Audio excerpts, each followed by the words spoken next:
7 fish, every single one sold as beginner friendly, every single one guaranteed to make you regret walking into that shop. The aquarium trade runs on one thing. You see a fish, it's small, it's cheap, it's pretty. The shop doesn't tell you what it becomes. This is 7 cheap fish that you will regret buying. At number 7 on my list I have the Clown Loach. The shop sells them to you at 2 inches, but Clown Loaches can reach 30 centimetres. And to top that off, they need at least 6 of them. You cannot keep one, or they stress and die. So that's 6 fish, each reaching a foot long, in a tank that needs to be at least 6 feet long to give them room. They're also notorious ick magnets. The moment your water parameters shift even slightly, Clown Loaches break out in white spot. And because they're scaleless, most ick medications will kill them. I bet the shop never mentioned any of that. Number 6, I have the fancy goldfish. The goldfish is one of the most abused fish in the hobby. In bowls, vases, unfiltered tanks. They grow to the size of their container because their organs keep growing while their body stops. They die slowly, crushed from the inside. That's not adapting to an aquarium, it's dying. A single fancy goldfish needs 110 litres, minimum. It produces 3 times the waste as a tropical fish the same size. It needs cold water, under 22 degrees, and can live for 15 to 20 years. So that is a serious commitment. But you bought one for £3 at a fairground, and you put it in a 20 litre bowl. It swam for 6 months, and then it was dead. At number 5, I have the iridescent shark. The iridescent shark is sold as an exotic catfish, but it reaches 4 feet, not inches, feet. The shop sells it to you at 3 inches, for under £10, but you cannot keep this fish alive. Almost nobody can. You simply just don't have a tank that's big enough. At number 4, I have the common pleco. £5, that's what it costs.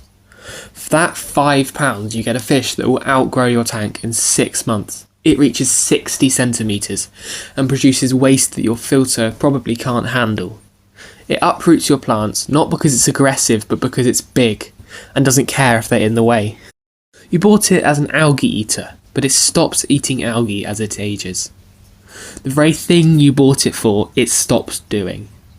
Now you have a 2-foot waste factory in a tank that cannot hold it, producing ammonia faster than your cycle can process, and it won't even clean the glass.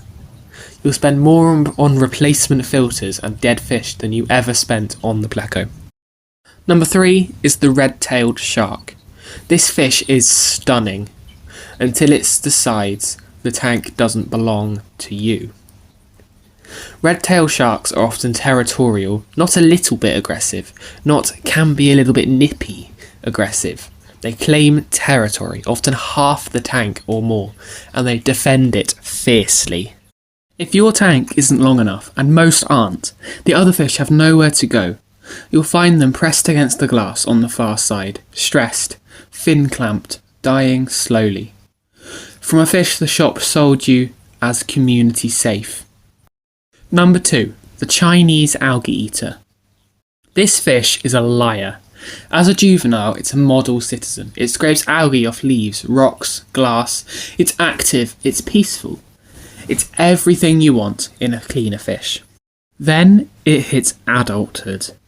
The algae appetite disappears, replaced by something else entirely. The Chinese algae eater will latch onto the side of another fish, usually a slow-moving one, like a gourami or an angelfish, and it will rasp. It eats the slime coating, then the scales, then the flesh underneath. The victim won't fight back, it just sits there, being eaten alive. And once the algae eater gets a taste for it, it won't stop. Removing one from a tank is a nightmare. They're fast, they wedge themselves into decor and refuse to move.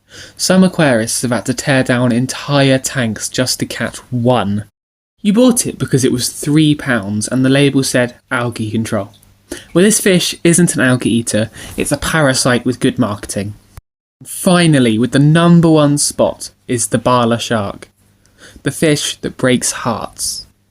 It looks like something you might see in a nature documentary.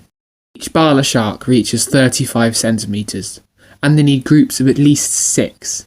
Fewer than that, and they stress and die. So now you have 6 fish, each needing open swimming space. That's hundreds of gallons.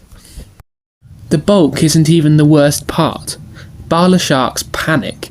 A sudden movement near the tank, or a light switching on too fast, or a loud noise means they bolt. They swim at full speed into the glass, and they hit the lid or jump. Bala sharks have broken tank lids. They've shattered aquarium glass, and they've ended up on the floor, dried out and dead, because something spooked them and their instinct said swim. And what makes it even worse is that the shop sold them to you at 2 inches and cost £8. Here's what nobody tells you about these fish. They don't just fail individually, they take your entire tank with them. One wrong fish and your entire tank unravels. The hobby is full of people who quit after 6 months. They think they failed and they think they've been bad at fish keeping. Sometimes they're not, and they were just sold the wrong fish and nobody warned them. For every fish on this list, there is a better choice. A fish that does the job without destroying your tank. Instead of a common pleco, get a bristlenose pleco. Reaches 12 centimetres and eats algae its entire life, and it won't uproot your plants.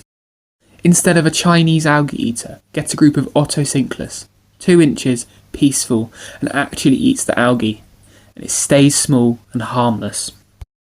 Instead of a Bala shark, get a group of Harlequin rasporas. They school, they silver, and they're active.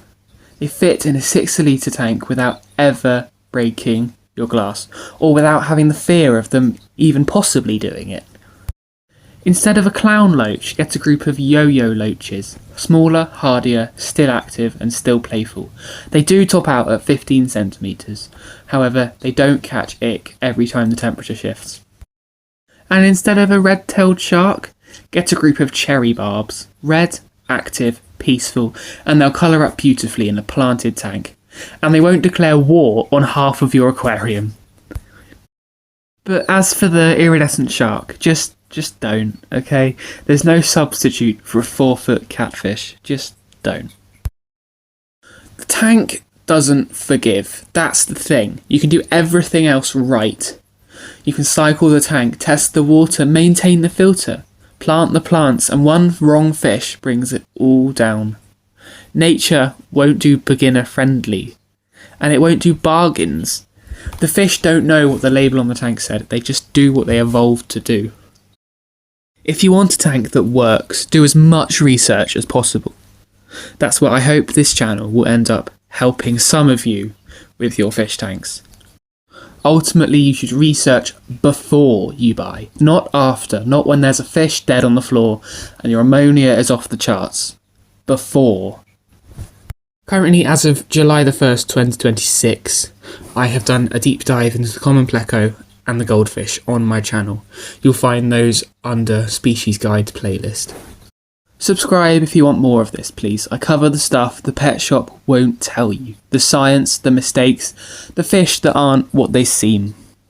Thank you for watching, and please let me know down in the comments if you'd like a more positive themed video.